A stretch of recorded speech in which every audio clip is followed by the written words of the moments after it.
תחבורה ציבורית, זאת אומרת, אתה יודע, עם הרמזורים האלה כן, שאסור לנסוע. של הפס, של הזה, כאלה, שזה הרמזורים שלהם. ביני לבינך הוא לא הבין את הרמזור, לא עשו להם תיאוריה משלימה לנהגי מוניות כשהוציאו את הנתיבים האלה, והוא לא הבין, אבל הוא הספיק לבלום, והוא קצת עבר את קו החצייה, והבן אדם כביכול נכנס בשושת. כל ממש.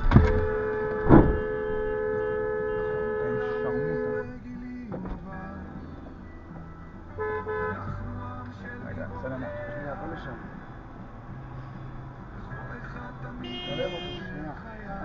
אני איתך. לא, אני עוצר פה בצד כי האוטובוס הזה נכנס בנו. כן, הוא נכנס בנו. אני איתך, חיים שלי, אף אחד, יש לי ביטוח, הכל טוב. בואי נעצור פה בצד, אני עוצר את האוטובוס הזה, הכל טוב? יופי, תודה. את בסדר? חיים שלי,